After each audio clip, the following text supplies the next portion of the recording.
Hello and welcome to the Hole in My Heart podcast. This is episode 252, Healing What's Within. Yes, welcome to the Hole in My Heart podcast, where we talk about how the gospel is good news for everyone every day. I'm your host, Lori Krieg, and we're coming at you from the lovely WCSG radio studio in Grand Rapids, Michigan. And I have alongside me my husband and favorite licensed therapist, Matt Krieg. Hi. And when I say favorite licensed therapist, we usually interview a lot of licensed therapists, including today we are going to be talking with Chuck DeGroat, continuing our series on becoming healthy disciples who make healthy disciples. But before we talk about who he is and what he is about, I wanted to remind you guys about an event that we have coming up on January 31. It's Hole in My Heart Podcast Live. We are going to be talking about a little bit about our new book, Raising Wise Kids in a Sexually Broken World. And if you're like, hey, I don't have little kids, Lori, I don't really want to talk about raising wise kids. Well, if you want to help, if you've got little disciples in your life, this is for you. Or if you're just like, hey, I actually would like to understand more of the human sexuality conversation in simple, appropriate language that I can understand. I've read 9,702 books on these different things, or I don't want to read that many books. I'd actually like to just understand it in simple language about what we're doing on this world, in this world, what marriage is about, what singleness is about, what gender is about. Can we talk about that, Lori, in just like a few words instead of 1,000 million? Yes. You can come hang out with us on January 31. We will have the link in the show notes. We would love to meet you here in Grand Rapids, Michigan, as well as just hang, party. All right, but we do have Chuck DeGroat, which I love his writing. I love him. He's so wise, and this is going to be a beautiful conversation. Matt Krieg, who is Chuck DeGroat? Yes, Chuck DeGroat is a professor of pastoral care and Christian spirituality at Western Theological Seminary. He is a faculty member of the Soul Care Institute, and he is the author of When Narcissism Comes to Church and our book of focus today, Healing What's Within. He's also a speaker, consultant, pastor, and therapist. All right, well, without further ado, let's officially welcome Chuck to the podcast. Welcome, Chuck. Thank you both. Good to be here. We're so glad you're here. So we ask every guest this question since the beginning, not of time, but of this podcast in 2017. And here's the question. If part of the gospel is I'm more sinful and flawed in myself than I ever dared believe, yet at the very same time, I'm more loved and accepted in Jesus Christ than I ever dared hope, when was that gospel first good news for you, and how is it still today? Oh, yeah. Well, it was first good news a long, long time ago. And I think that there was just this sense that I think even as a young boy that when I looked up at the stars in particular, I remember that as a little kid. Maybe some of you have had an experience like that. Like it was so vast, dark, beautiful. And I had this sense of my smallness, not in some sort of weird, like wormology kind of way, but like just this sense of you are real. You've got to be real. This is just so beautiful and so good. And I think even more than that, I felt held in a kind of primal way. Like if God is this big and this good, then I'm held no matter what happens, no matter what I do, no matter what happens in the world. And that early feeling has continued on over the years. And so, that's maybe not the answer, maybe not like the theologically sophisticated answer that you were looking for, but it's this primal kind of like young Chuck that continues to walk in this broken world with this sense that God, you are still real and good. In fact, a few weeks ago, I was down in Florida during my sabbatical, and I was out under the night sky, and it was like, yeah, it's good. It's okay. The world will be okay. That's awesome.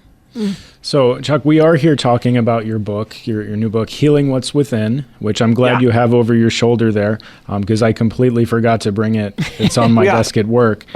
But you say in the book that you start many of your therapy sessions with this particular question: where do you find yourself today? Why is that such a pertinent question for the lives of so many of the people that you interact with? Yeah. Well, it's a derivation of that first question that God asks in Genesis chapter 3, where are you? And, I think in my work, I was a pastor for a long time. I've been a seminary professor, a therapist, all for a long time. I think that when we come into spaces like that, we're not entirely sure where we are. In fact, I asked myself that question before I come into this time with you, because I was just last hour involved in some challenging situation with a program that I run, and I was a little flustered because of it, right? So there's that easing back into my body and asking, so where are you? How are you coming into this time? Where are you right now, Chuck? And the reality in Genesis chapter 3 is that Adam and Eve were hiding.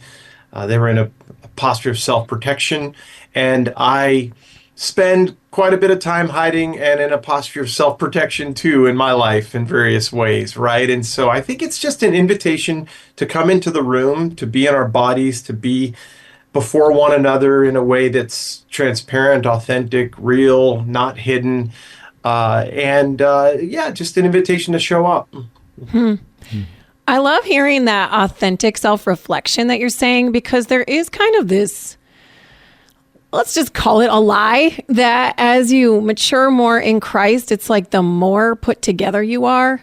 But Yeah. I mean, you don't see that in Paul's language. You don't see that in, Jesus, yes, but he's so humble and confident. But I love that. So how can we begin to do that, Chuck? How can we, as we are growing in Christ, you talk about it in language of like, instead of just focusing on your circumstances or asking yourself what happened to you, it's asking what happened within you.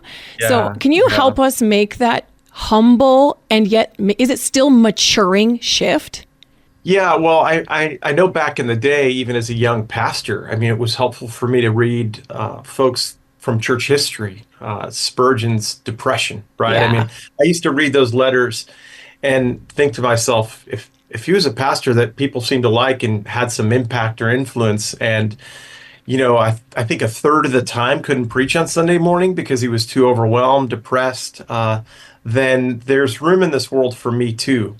There's that sense, I think, that the older I get, I'm 55 now, there is that sense that I thought I'd be put together by 40, and then 50 came along, and I wasn't quite there yet. I'm still not there. It helps to go back and to scripture. It helps to go back to some of those from church history. But I think that subtle shift that you just talked about is important too, right? I think a lot of us, because of the work I've done on narcissism and abuse in the church, and because that's such a big conversation nowadays, I was a person, and I interact with a lot of people who live in the paralysis of what happened to them, right? And they're constantly sort of churning on, I know I was, on what happened to me, how I was hurt, how I was harmed. Instead of making that subtle shift to, how is it living within me, and how can God meet me in the midst of that pain, that hurt, that harm, that woundedness? And I know it sounds like a subtle shift, but it really does give you back some sense of agency when maybe you've lost some of that, and some capacity to begin to work with the wound within. Mm-hmm. Well, even hearing you say that is jogging in my mind trauma work. Oftentimes people will react to their trauma with really trying to avoid triggers. So they'll cut people out of their life. They'll change behaviors. They'll do whatever they need to do to not get triggered. And it's something that I often say: success is not just managing triggers or avoiding triggers. It's being able to move through them, and that requires taking this stance of what is going on within me in the midst of some of these triggers. Now, if someone's abusive or whatever, yes, put the boundaries up, do the things you need to do. But just that awareness of what's going on within is such a powerful thing. Well, you can set 1,000 boundaries, right? But you still wake up to yourself every morning, look at yourself in the mirror, and I think the reality is that you can cut people out of your life, but their presence, their memory lingers, right? And they come to mind. So we've got to do that work, and that begins again with that gentle, compassionate, curious question in Genesis chapter 3, where are you? Which is also an invitation to begin to pay attention to what's happening in our bodies. As you know, through trauma work, right?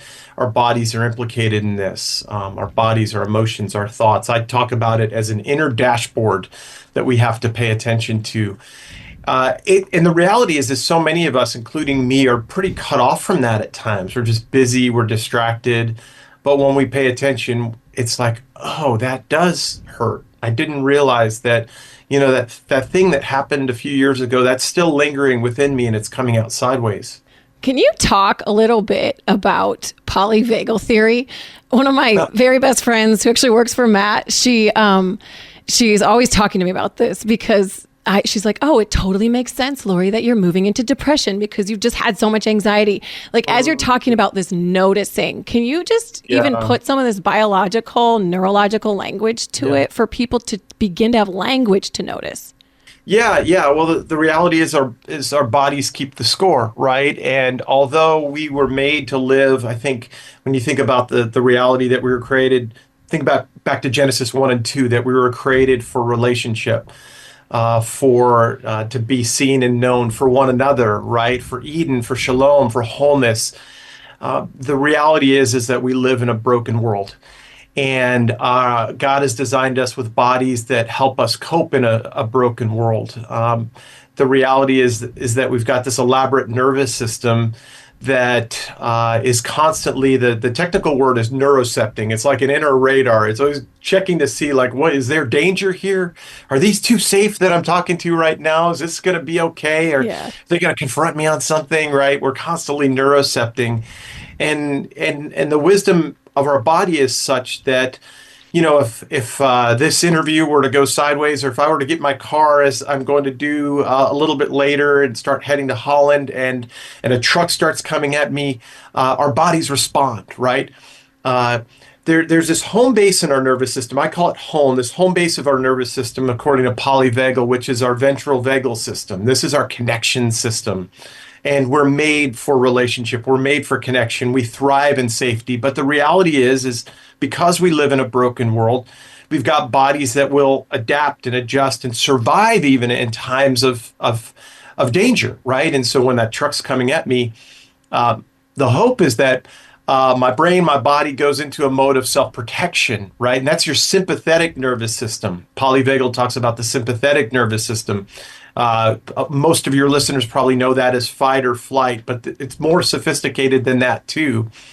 But the reality there is that, as I say, our bodies can get stuck in what is I call sympathetic storm, which is like this constant state of fight or flight where we just never come out. We never find our way back home. We never find our way back to that place of connection and safety. But there's another thing. This might be what your friend was referring to, Lori. There's this other move that our bodies make when the overwhelm is too much, when fight or flight is no longer working for us. And that there's a shift into what I call a dorsal fog. It's our dorsal vagal system. And that's when your body starts to shut down. It's like, this is too much. I've had enough of the podcasting. I've had enough of these challenging relationships. I'm really tired. It happens largely unconsciously, but you start to shut down. Like the mornings when I just don't want to get out of bed, and it's like, do I really have to go to faculty meeting today? I really don't like faculty, but it's usually more overwhelming than that. And the reality is our bodies can get stuck in fog too.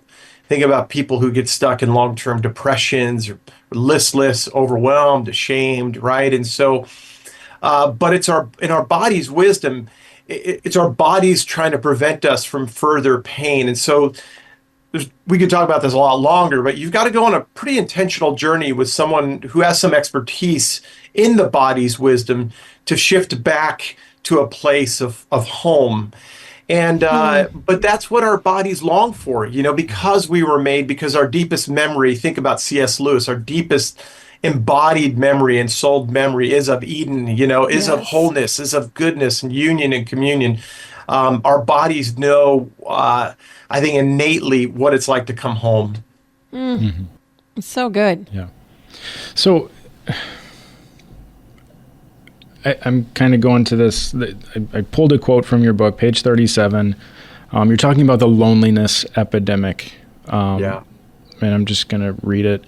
The loneliness epidemic is now known to be dangerous to both our physical and emotional health. Being lonely, like other forms of stress, increases the risk of emotional disorders like depression, anxiety, and substance abuse, observes John Leland. Less obviously, it also puts people at a greater risk of physical ailments that seem unrelated, like heart disease, cancer, stroke, hypertension, dementia, and premature death. Chronic disconnection magnifies the risk of illness and death, mimicking the impact of smoking 15 cigarettes a day Yeah. Sheesh. Humans literally wither without connection. And this is in this whole section of the book where you're talking about the difference between suffering, which is a normal human condition, Yeah. and solitary suffering. Yeah. And when you're talking about this like dorsal fog, that pull Yes. back, that disconnect and just Yeah. isolation, like that's kind of what's screaming at me right now. Yeah.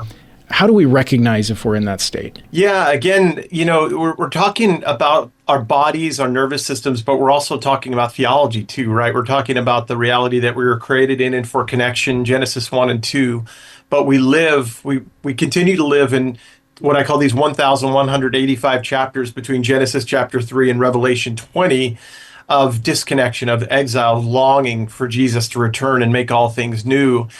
And from an embodied perspective, there's a cost to disconnection. Think about the reality of your body. Think about a moment. I'm talking to your listeners right now, I guess, and to you, right? A moment where you felt at rest. Maybe you were on vacation. You're experiencing some joy. You're with your family. There's this beautiful combination of play and rest, and it was like, do I really have to go back to work? This feels so good. I feel so connected. I feel so seen and known and loved. And this is just beautiful. And then think about, those days when you're just in the grind, right? You're in that, what I call sympathetic storm. There's a cost for those of us who live in that sympathetic storm. Or as I often talk about with the clients that I see, on the hamster wheel of sympathetic storm and dorsal fog, like go, go, go, go, go. Shut down. Go, go, go, go, go again. Shut down. We often live like that. I've seen a lot of pastors over the years. The number of pastors who live on that hamster wheel, it's stunning to me. Going, going, going, and then shutting down, regrouping maybe after sleeping all weekend and getting back to it, on Sunday morning throughout the week. It's just exhausting to live like that. And I think what Leland is saying is that there's a cost in our bodies as well for living in that state. And the reality is that the one last thing I'll say is that suffering versus solitary suffering is it need not be this way.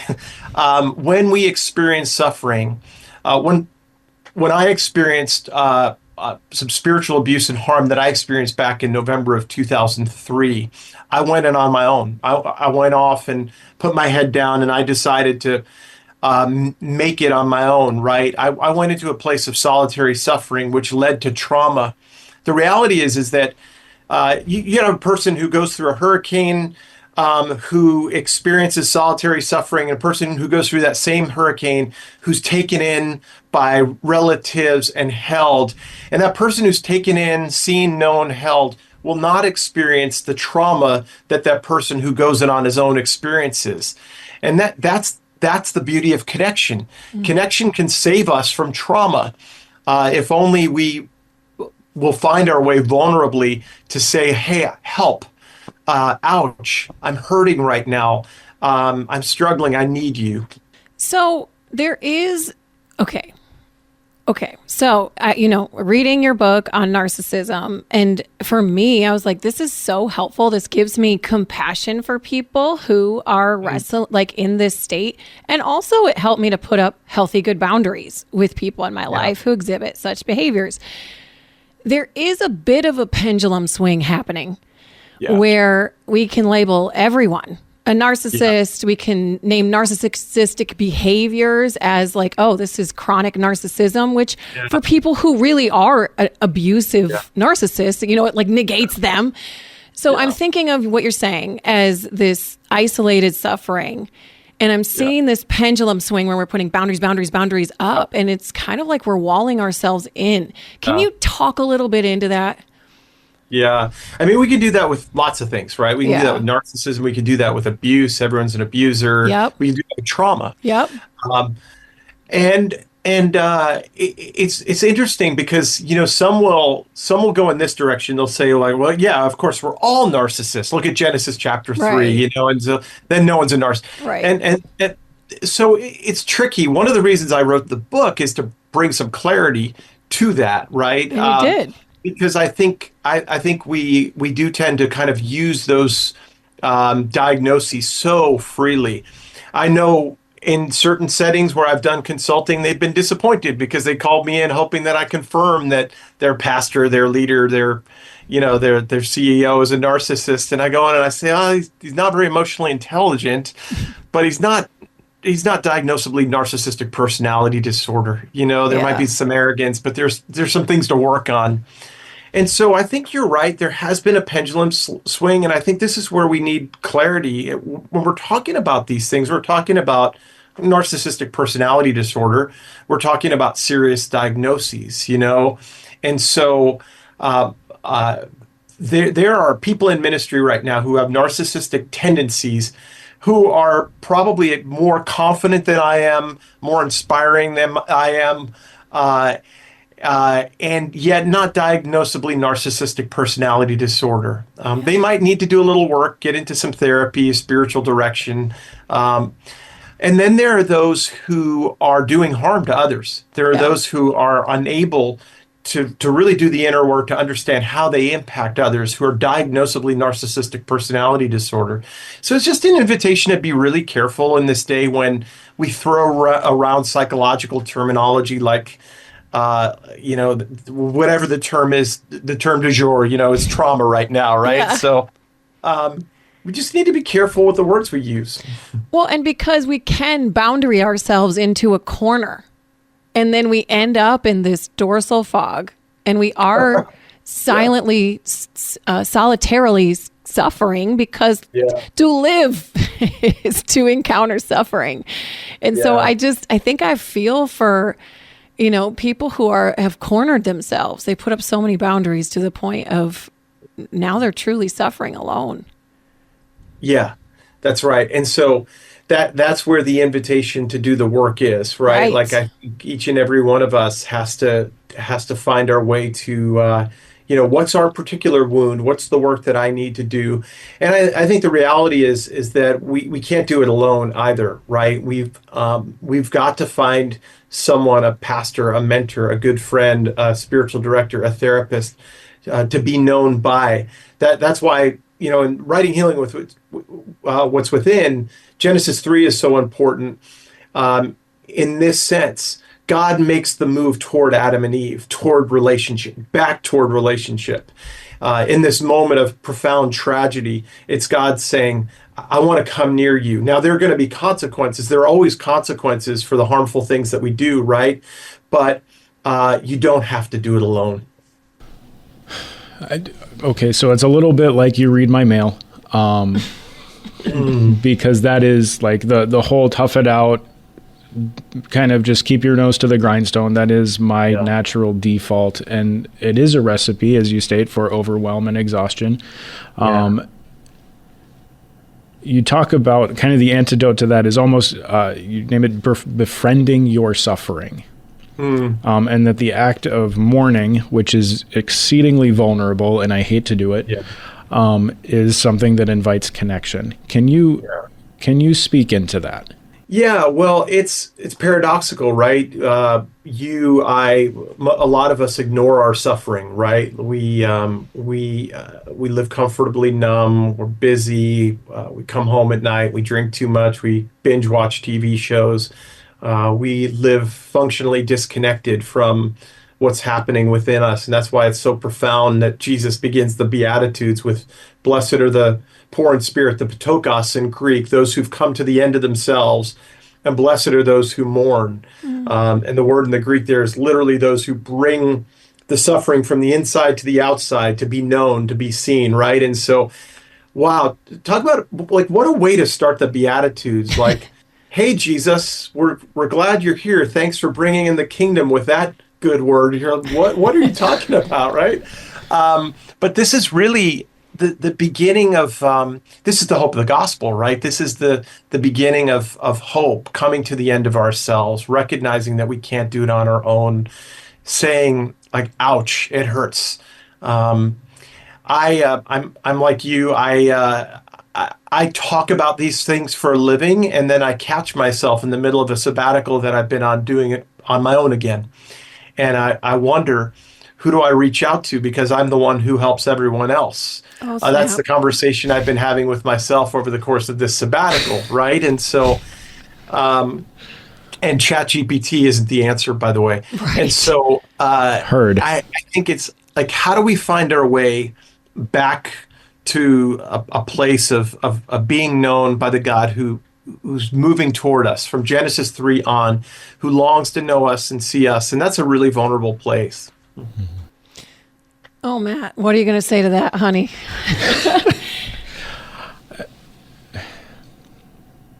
It's hard. Yeah, it is. It's such a foreign language, a foreign concept. And I guess like you also talk about attachment styles. Yeah. And I would definitely be in that dismissive avoidant space. That is how I grew up. And What's that mean for people who don't know? For the non-therapists in the room. So, I mean, dismissive, being dismissive, I avoid the emotion. I avoid and when I sense it, I tend to push it away and say, hey, it's not important. Just keep busy. Keep doing the other things.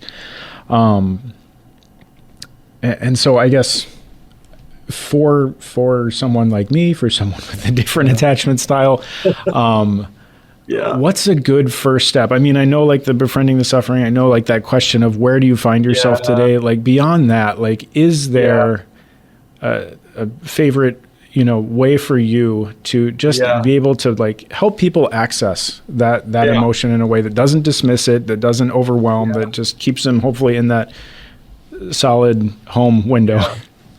Yeah. I think a phrase like befriending suffering sounds so technical and like abstract in some ways, right? But it just begins with where you are. I'm feeling a little sad right now. I realize I have a need to be hugged or held or seen or affirmed in some way. These are really basic human things that, if you're in that more sort of dismissive attachment style, you learn pretty early on that you couldn't count on, and that's what's hard is, I think if you live there, there's that a little bit of that sense of like, I don't know that if I'm even vulnerable, someone's going to show up for me. Right. And so that's the risk of it. And it takes courage to find our way to someone who, will listen, will sit with our pain, right. Who will pay attention. I think for me, my wife and I have experienced in our years of ministry and, adjacent to ministry kind of stuff, we've experienced a lot of pain. And there's a voice inside me that says, never trust again. You can't count on anyone. And so I'm with you, man. It's really hard. Thank you.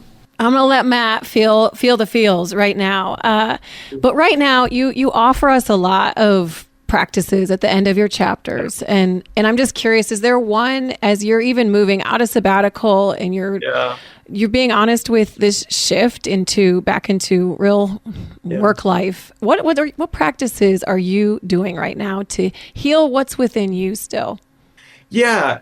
Well, I think the everyday practices for me involve practices that invite me to return to my breath and to my body, because I can get, like so many of us can get, into that mode of I just wake up and I get going. My brain gets going right away, and I'm already thinking about how many emails I need to respond to or probably delete, or the appointments that I need to go to, or the people that need help. And it can be kind of overwhelming, right? And so I try to find different points along the day to return to my breath. I really like pairing breath work, which is ancient and contemporary, with ancient prayers. I love St. Patrick's breastplate prayer.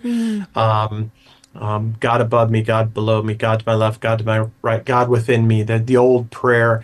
I love Celtic prayers. Calm me, O Lord, as you still the storm. Still me, O Lord, keep me from harm. And I inhale and exhale to sentences within those prayers, and some of those are within the book. And when you do that, you have to slow down, right? Like I can't just do that on the fly. It's like, calm me, O Lord. as you still the storm. Yeah. And suddenly my body's like, whoa, what are you doing, Chuck? We've got things to do here. We've got people to fix. We've got podcasts to speak on, right? And so those are the very basic and most simple exercises that I have in there. But I think in some ways, probably the most profound and most helpful to someone like me who, is off to the races before I even lift my head off the pillow. Well, that is so relatable and super helpful. And everyone, we really want you to go get Healing What's Within, as well as he's got some other great books, including When Narcissism Comes to Church, right? That's the title. Really helpful book. It was a blessing to me to have compassion and clarity. That's what you offer the church in your work. So bless you. And just thank you for blessing Matt. Matt, was there anything else you wanted to say? I know he's still feeling emotional. You're speaking heart language, therapist to therapist, doer to doer. Matt, I need to get coffee. Yeah, I know. You should. Is there anything else you want to say or ask, honey? You got room on your client list? Oh, no. Semi-serious. Yeah, no, you don't have to answer that. Obviously, think about it, whatever. But I am being a little serious. I could use someone to talk to. So, thank you so much for your work, and we're going to link to your books. And just thanks so much. Yeah, appreciate you too, and what you do too, and just how you showed up today. I mean, I do some podcasts now and then, and your presence speaks volumes. So thank you for being with me today. Oh, we really are. All right, we said goodbye to Chuck officially, and we are going to link to his book, both of them, When Narcissism Comes to Church and Healing What's Within. Go get them. They are worth your time. Matt, Krieg, what stood out to you? You're still feeling some feels, huh? Yeah, so much. I guess the big thing, just as a starting point, is pay attention to what's going on within and don't keep it to yourself. Love that.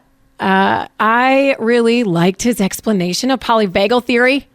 I just think that it's really helpful to think about I'm going to forget it. The storm, the parasympathetic storm in the dorsal fog, and how our bodies, God has wired us to be able to perceive danger and, avoid it. But then when we stay there, we just stay in this high anxious state. But if we stay too high anxious, we're going to go to dorsal and we're going to end up in this fog. And so I just know the power of language, how when we're in an anxious phase, it just helps. It's just helpful to say, this is anxiety. This is my body trying to protect me, but body, you're okay.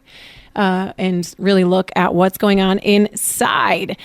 All right. Well, we would love to hear what you all think about this. You can join the Hold My Heart Podcast Facebook group. You can let us know your thoughts there. You can email me at podcast@lorikrieg.com. You can also find me on the Instagram. That's actually where I'm most active. You can DM me there if you've got questions or thoughts or comments. You can also follow Chuck DeGroat. But next time, we are excited to see you. I'm going to say a bunch of thank yous to WCSG Now, to Bethany Sanderson. Thank you. We love you for doing this video. To Steve Odell for doing all the behind the scenes audio. And Matt, thanks for being here today. And thank you to Chuck DeGroat. We're really thankful for your wisdom as well as your authorship. For all of us here at the Whole Marrow Podcast, we will see you next time.